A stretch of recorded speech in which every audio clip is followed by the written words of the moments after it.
Et si les entreprises qui avaient quitté la Russie n'avaient en réalité jamais vraiment fermé la porte? Printemps 2022. Le monde a les yeux rivés sur la Russie. C'est le grand exode des multinationales occidentales, un ballet d'annonces solennel. McDonald's ferme ses restaurants, IKEA annonce la suspension de ses activités, Mercedes-Benz, Audi, Toyota. La liste des marques qui quittent le pays s'allonge chaque jour. Les médias s'enflamment, les politiques applaudissent.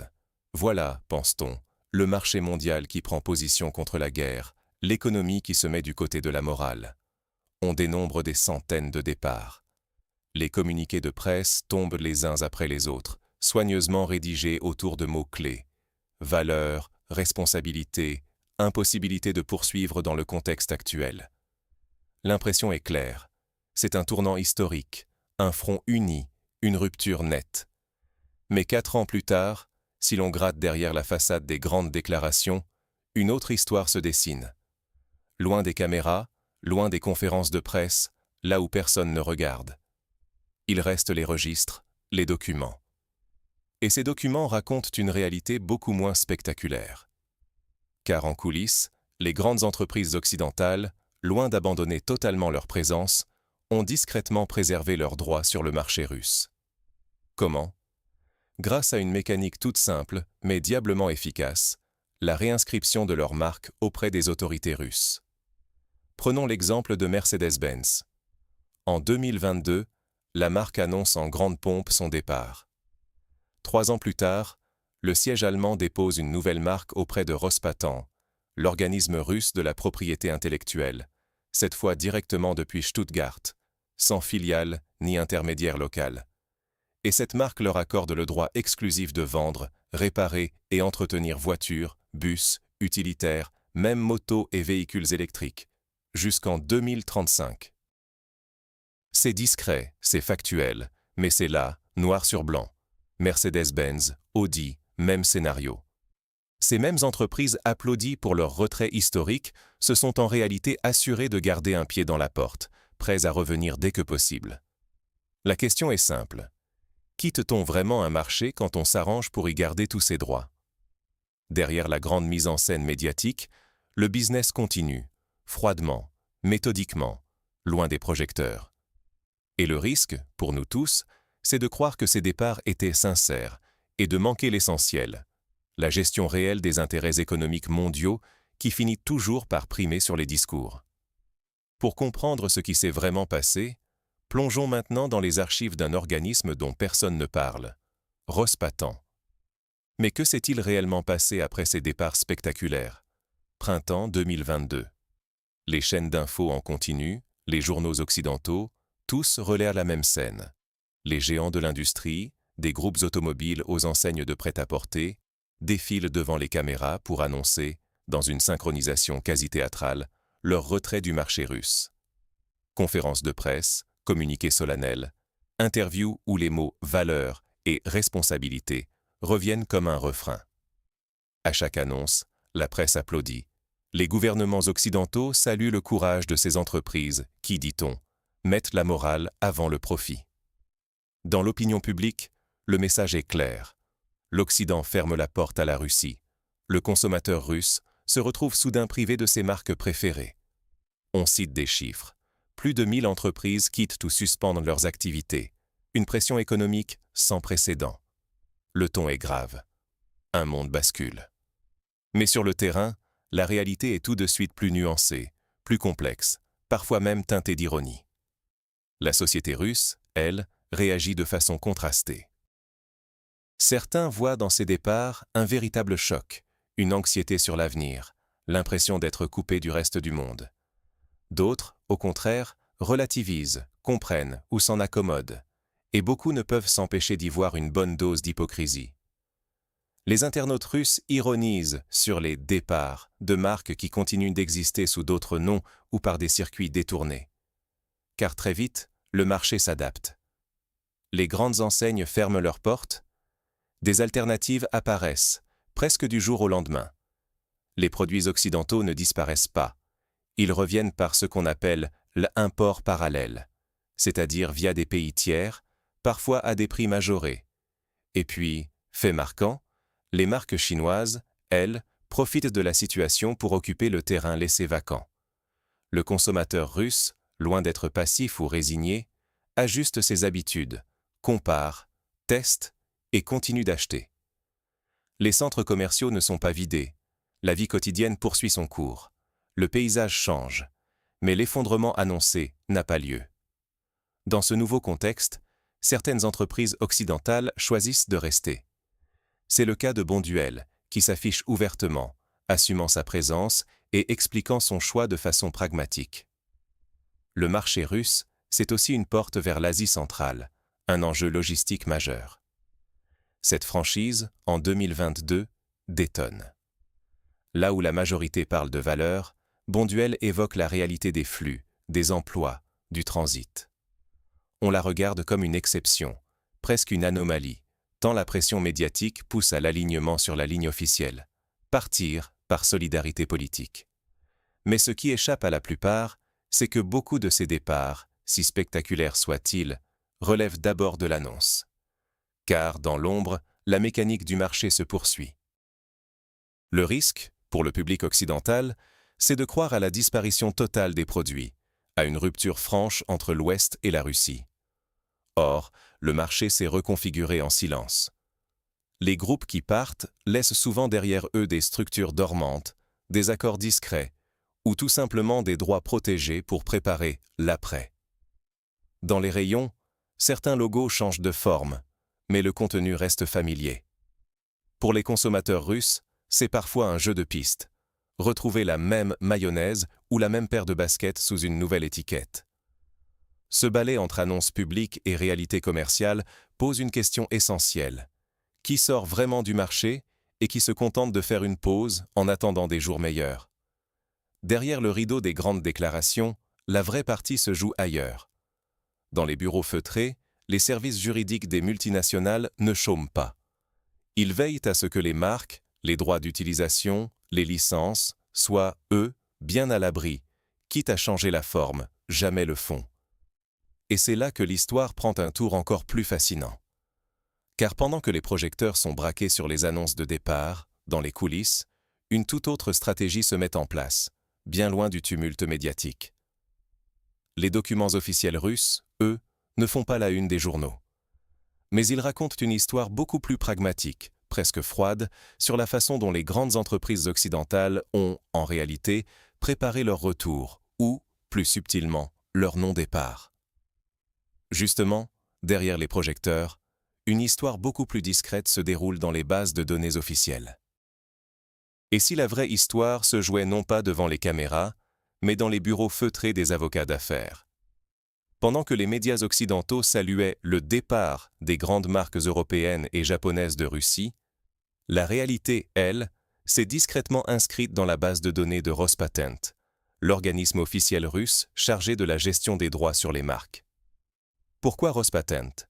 Parce que c'est là, dans cette base publique, neutre, exhaustive, que s'écrit la chronologie des ambitions économiques. Pas d'effet d'annonce, pas de storytelling, juste des faits. Le dépôt d'un nom, d'une marque, la liste précise des produits et services visés, la durée, la date. Ce sont ces documents, accessibles à tous mais rarement consultés, qui révèlent la véritable stratégie des multinationales. Prenons un exemple concret, Bonduelle. Officiellement, la marque française s'est montrée prudente, gardant profil bas sur le marché russe après 2022.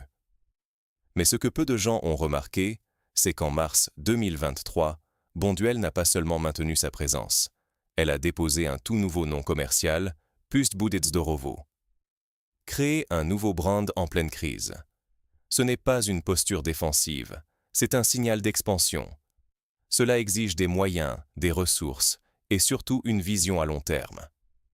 Un autre cas frappant, Mercedes-Benz. La marque à l'étoile a officiellement mis en pause ses activités, mais dans les coulisses, elle a déposé en septembre 2025 son nom en cyrillique, Mercedes-Benz. Attention, il ne s'agit pas seulement de protéger le logo contre la contrefaçon. Si on regarde le détail de la demande, Mercedes vise explicitement toutes les catégories commerciales liées à ses activités traditionnelles. Véhicules particuliers, utilitaires, bus, voitures de sport, véhicules électriques, motos. Mais aussi l'ensemble des services associés, vente, réparation, maintenance. En clair, Mercedes protège l'intégralité de son cycle commercial et s'offre un ticket d'entrée prêt à être utilisé dès que la fenêtre de réouverture s'entr'ouvrira. Ce n'est pas un hasard isolé. Audi, via le groupe Volkswagen, a officiellement suspendu ses ventes dès 2022, suivant la ligne politique de Berlin. Mais derrière l'écran de fumée, Audi s'est empressé d'enregistrer sa marque en Russie, prolongeant ses droits jusqu'en 2035. Même démarche chez Toyota. L'usine de Saint-Pétersbourg a fermé, le discours officiel était catégorique, et pourtant, Toyota a récemment renouvelé le dépôt de la marque Corolla pour la Russie. Drôle de hasard? Non, un motif récurrent, tout secteur confondu. À quoi sert vraiment cet enregistrement de marque? Beaucoup pensent que c'est uniquement un parapluie contre les copies locales. C'est partiellement vrai, mais très incomplet. Dans le système russe, un dépôt de marque va beaucoup plus loin. Il donne des droits exclusifs pour exploiter commercialement le nom sur un ensemble précis de biens et services. Sans marque enregistrée, impossible de vendre officiellement sous ce nom, ni même d'assurer la prévente, la maintenance, ou d'ouvrir la moindre concession. Ce n'est pas qu'une serrure pour barrer la route aux contrefacteurs, c'est le passe-partout légal pour opérer, vendre, réparer, investir. Un autre détail lourd de sens, la durée.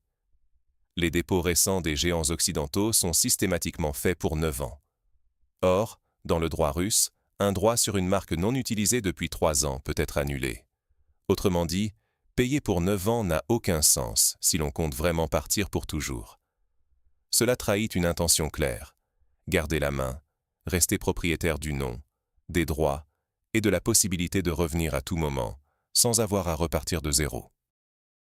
Il suffit de jeter un œil aux documents de Rospatan pour comprendre que ces entreprises ne se contentent pas de verrouiller un logo. Elles enregistrent tous les produits, tous les services associés, parfois sous de nouveaux noms adaptés au marché local. C'est une stratégie de conservation active, pas une parenthèse ou un simple bouclier juridique. Et ce qui frappe, c'est le silence absolu qui entoure ces manœuvres. Aucun communiqué de presse, aucune déclaration officielle. Ces démarches sont menées dans la plus grande discrétion, uniquement traçables par ceux qui savent où chercher. Loin du bruit, ces entreprises ont choisi la prudence. Pourquoi? Parce qu'annoncer publiquement le maintien des droits en Russie créerait un malaise, voire un tollé, auprès de l'opinion publique occidentale et des investisseurs. Mieux vaut donc travailler dans l'ombre, en s'assurant que le retour sur le marché pourra se faire rapidement, sans encombre, dès que la conjoncture s'y prêtera. Ne pas comprendre ces subtilités, c'est sous-estimer la capacité des grandes marques à remodeler, du jour au lendemain, le paysage concurrentiel, l'offre produit, voire l'emploi et les prix. Pour les consommateurs russes, cela signifie que la réapparition surprise de tel produit, tel service, n'est jamais impossible. Pour les salariés, cela veut dire qu'un retour des investissements pourrait se faire bien plus vite qu'on ne le pense. Et pour l'ensemble du marché, cela veut dire que les marques occidentales, loin d'avoir tiré un trait, restent tapies dans l'ombre du droit, prêtes à bondir dès que l'occasion se présentera. Mais au fond, quel est l'intérêt de telles démarches? Pourquoi ces entreprises orchestrent-elles ce grand silence juridique maintenant? Quel changement en coulisses explique ce regain d'activité administrative? C'est ce que nous allons voir tout de suite. Mais alors, pourquoi ces entreprises choisissent-elles la discrétion plutôt qu'une vraie rupture? Qu'est-ce qui se cache derrière cette stratégie? Eh bien, il faut regarder de près, parce qu'en réalité, c'est tout sauf un hasard ou une réaction improvisée à la crise. C'est un choix raisonné, mûrement réfléchi à la lumière de plusieurs facteurs, et surtout, très pragmatique. D'abord, il y a l'évolution du contexte politique international. Depuis 2022, la tension entre la Russie et l'Occident s'est certes installée, mais elle n'a rien d'immuable. Les signaux venus des capitales occidentales ont commencé à changer. Discussions en coulisses, changement d'administration aux États-Unis, première piste de négociation. Les grandes entreprises, qui raisonnent toujours à 5 ou 10 ans, ont vite compris que la phase la plus dure du conflit ne durerait pas forcément éternellement. Or, enregistrer une marque aujourd'hui, c'est garder le pied dans la porte pour demain. Rien ne dit que l'ambiance géopolitique ne redeviendra pas plus favorable, et elles veulent être prêtes à revenir au quart de tour. Ensuite, le marché russe. À l'époque, beaucoup d'analystes occidentaux pariaient sur un effondrement rapide, économie à genoux, consommateurs sans ressources, circuits de distribution en ruine. Mais la réalité, c'est que la Russie s'est adaptée, le marché ne s'est pas effondré. Les Russes ont continué à acheter des voitures, de l'électroménager, des produits alimentaires. Simplement, ils se sont tournés vers d'autres marques. Les chiffres officiels russes le confirment. Les ventes ont baissé, certes, mais pas au point de rendre le marché inintéressant. Il garde un potentiel énorme, notamment pour les produits haut de gamme. Et pendant ce temps-là, il s'est passé quelque chose de crucial, la montée en flèche des marques chinoises. Prenons l'exemple du secteur automobile. En 2021, les marques chinoises ne représentaient qu'une poignée de parts de marché en Russie. 3 ans plus tard, elles dominent largement les ventes de voitures neuves. Des marques comme Haval, Chery, Geely ou BAIC, quasiment inconnues il y a peu, sont maintenant omniprésentes dans les showrooms où trônaient autrefois les berlines allemandes ou japonaises. Pour les groupes occidentaux, le message est limpide. Si on tarde trop, il n'y aura plus rien à regagner. La fidélité des consommateurs aura changé de camp, les réseaux de distribution aussi. Revenir après une longue absence voudra dire batailler contre des concurrents déjà bien installés, souvent avec un ancrage local durable. D'où cette manœuvre, protéger leur marque, c'est garder la clé du marché sans s'exposer publiquement. Juridiquement, ces entreprises s'assurent que personne ne pourra exploiter leur nom ou leur logo. Mais ce n'est pas qu'une question d'image ou de contrefaçon. Regardons les documents déposés à Rospatan. Il ne s'agit pas seulement de protéger un logo ou un symbole, mais bel et bien d'obtenir le droit de vendre des produits, d'assurer leur maintenance, de garantir la continuité de l'activité commerciale. C'est une licence d'exploitation, purement et simplement, qu'on garde sous le coude. Ce choix de la discrétion est assumé. Vous avez remarqué ? Aucune communication publique, pas de conférence de presse, pas de post LinkedIn évoquant ces démarches. Contrairement à la période du retrait en 2022, où chaque départ était abondamment commenté, là, c'est le silence total. Les seuls indices sont dans les bases de données publiques russes, consultées par quelques journalistes spécialisés, mais jamais relayées à grande échelle. Pourquoi ? Parce que toute annonce ouvrirait la porte à la polémique. Journalistes, politiques, ONG poseraient la question de la cohérence entre les discours moraux et les actes économiques. Alors, silence radio. Ce comportement n'est d'ailleurs pas isolé. On l'a vu dans d'autres secteurs comme l'énergie ou le pétrole. Dès qu'il s'agit de gros marchés, les entreprises privilégient le pragmatisme. Même quand les gouvernements annoncent des sanctions et des ruptures, les groupes privés cherchent et trouvent des moyens de rester, même indirectement, pour garder un accès futur. Le business, ici, l'emporte clairement sur le message politique. Pour ces sociétés, il y a un enjeu vital. Ne pas laisser les concurrents, surtout chinois, s'installer durablement à leur place. Perdre sa part de marché, ce n'est pas juste rater une vente, c'est être effacé de la carte d'un pays qui compte près de 150 millions de consommateurs, avec un fort pouvoir d'achat pour certains segments. Pour le public, l'enjeu, c'est de comprendre qu'entre l'image projetée par les médias et la réalité stratégique, il peut y avoir un monde d'écart.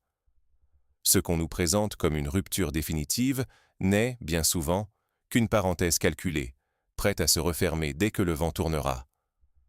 Alors, la vraie question c'est, ces stratégies ne nous en disent-elles pas bien plus, finalement, sur l'efficacité réelle des sanctions et sur la manière dont la politique internationale fonctionne ? C'est ce qu'on va explorer ensemble dans la partie suivante. Que nous enseignent ces faits sur la nature réelle du monde des affaires ? Regardons les choses en face. Derrière les grands mots, les valeurs affichées, les communiqués de presse solennels, il existe un tout autre univers, régi par des règles où la stratégie prime bien avant la morale. L'affaire du départ, ou plutôt du soi-disant départ, des entreprises occidentales de Russie en 2022 en est la preuve éclatante. Souvenez-vous de cette période. L'annonce des sanctions était partout. On affichait la fermeté, le choc moral, la promesse d'un isolement économique radical. L'idée, très clairement exprimée, c'était que le retrait massif des groupes occidentaux provoquerait une onde de choc en Russie. Chute des recettes fiscales, pénurie de biens essentiels, mécontentement social et, in fine, l'effondrement du marché de consommation russe. C'était la théorie. Mais la réalité, elle, ne se lit pas dans les discours. Elle s'observe dans les actes, et surtout dans les documents. Parce que pendant que les caméras filmaient des fermetures de boutiques et que les dirigeants donnaient des interviews chargées de grands principes, ces mêmes groupes déposaient, dans le plus grand silence, des demandes de renouvellement de leur marque auprès des autorités russes. Seuls les journalistes et quelques observateurs attentifs, fouillant les bases de données du Rospatan, ont repéré discrètement ces enregistrements. Aucune annonce, pas de communiqué, pas d'éclat. Juste un acte juridique, concret, réfléchi. Pourquoi ? Parce que le monde des affaires n'avance jamais sans calcul. Pour une multinationale, conserver l'accès à un marché, même sous une forme latente, c'est de la pure gestion de risque, un pari sur l'avenir. Enregistrer ou renouveler une marque, c'est investir pour garder une porte entrouverte, préparer un éventuel retour. Cela s'appelle une assurance retour. On ne fait pas ce genre de démarche sur un marché condamné ou qu'on abandonne pour toujours. Si les sociétés avaient vraiment acté un départ définitif, il n'y aurait aucune raison de maintenir ses droits, de payer des frais, de mobiliser des équipes juridiques pour 9 ans, comme on l'a vu chez plusieurs constructeurs automobiles ou groupes de luxe. C'est là que la véritable stratégie se dévoile. Agir en silence, jouer la stabilité, éviter les déclarations qui pourraient attirer les critiques ou provoquer des débats houleux. La diplomatie d'entreprise, c'est faire sans dire, opérer à travers des actes officiels mais discrets. Quand il s'agit de s'exprimer, tout le monde se réfugie derrière des formules neutres, ou tout simplement derrière le silence. Parce que dans ce jeu, le moindre mot public peut se retourner contre vous, alors qu'un document déposé, lui, fait avancer vos intérêts sans bruit. Et il faut bien le comprendre, cette mécanique ne se limite pas à la Russie. À chaque fois que le business et la politique s'affrontent, que des crises éclatent ou que des sanctions sont brandies, c'est le même scénario qui se rejoue. Les entreprises affichent la façade officielle, mais, en arrière-plan, elles préparent la suite, s'assurant de pouvoir revenir dès que la température géopolitique redescend. L'histoire regorge d'exemples où, à la faveur d'un assouplissement, les anciennes marques font leur retour, comme si de rien n'était, en s'appuyant sur des droits soigneusement entretenus. Ce que cela implique pour nous, consommateurs, salariés, investisseurs. D'abord, il faut être lucide. Se contenter des discours, c'est prendre le risque d'être dupé, de croire à des ruptures irréversibles, de mal anticiper les évolutions du marché, ou même d'être pris au dépourvu quand tout redevient comme avant, du jour au lendemain. C'est aussi comprendre que l'accès aux produits, la concurrence, l'emploi et les prix dépendent bien plus des jeux de coulisses que des annonces officielles. Ceux qui savent lire entre les lignes, qui surveillent les actes et non les paroles, ont toujours une longueur d'avance. Pour résumer, la grande leçon de cette affaire, c'est que le business, lui, ne croit ni aux grands serments ni aux gesticulations. Il avance, discrètement, avec méthode, parfois en contournant l'obstacle, souvent en préparant l'après. Alors, oui, les sanctions ont eu un effet. Elles ont compliqué la vie des entreprises, créé des difficultés bien réelles, mais elles n'ont pas atteint leur objectif ultime, forcer une rupture totale et irréversible. Les multinationales, de leur côté, ont montré une fois de plus qu'elles savent jongler entre la pression politique et la préservation de leurs intérêts économiques. La vraie question, désormais, c'est de savoir à quoi s'attendre pour la suite. La prochaine annonce officielle de retour ne sera qu'une formalité. Le vrai comeback, lui, est déjà préparé. Quand tel ou tel groupe international proclamera, la mine grave, son retour sur le marché russe, souvenez-vous. Ce n'est pas là que tout recommence, c'est juste le lever de rideau sur ce qui s'organise déjà depuis des mois, sinon des années, loin des caméras. Le marché russe n'a jamais été vidé de ses acteurs, il a seulement changé de registre, le temps d'une pause stratégique. Les grandes entreprises n'ont jamais vraiment coupé le cordon. Elles se sont contentées d'arrêter la musique sur scène, pendant que, dans les coulisses, leurs avocats remplissaient assidûment des formulaires auprès de l'organisme russe de la propriété intellectuelle.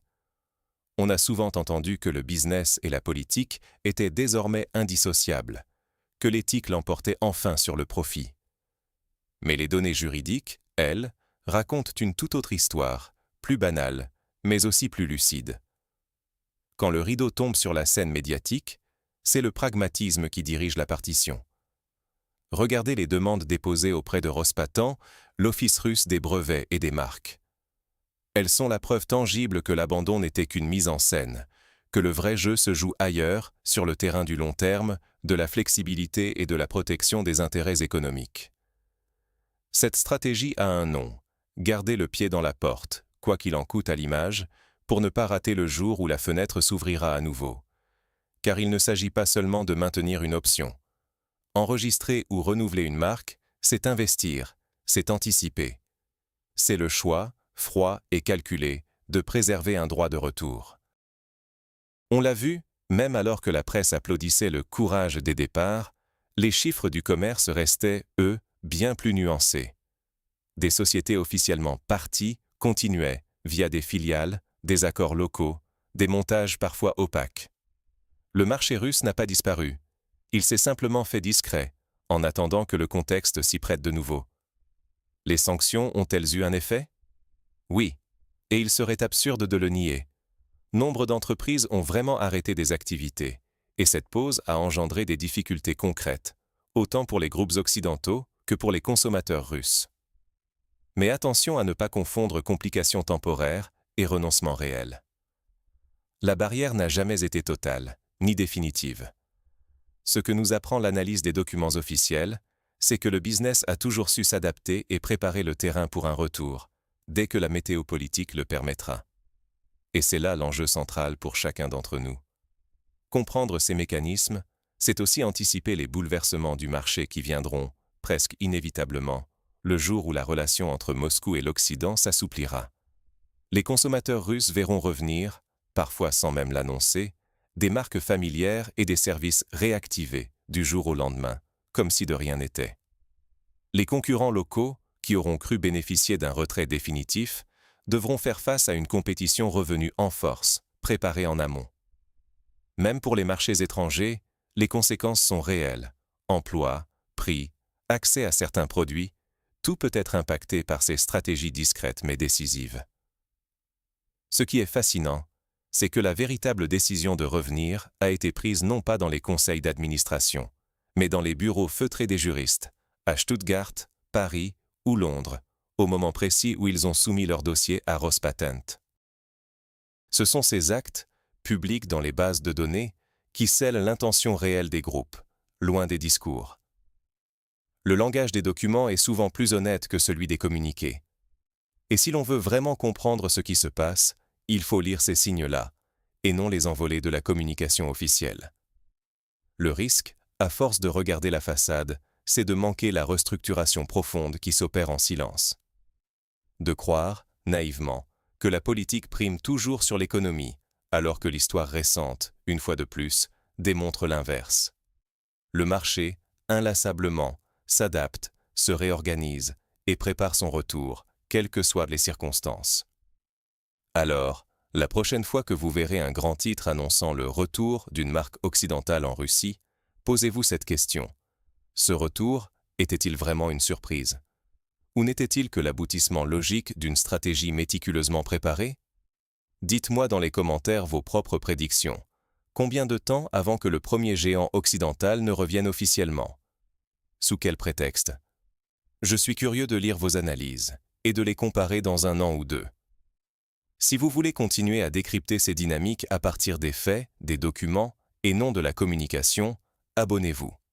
Ici, on suivra ensemble les vrais mouvements du marché, au-delà des apparences. À très vite.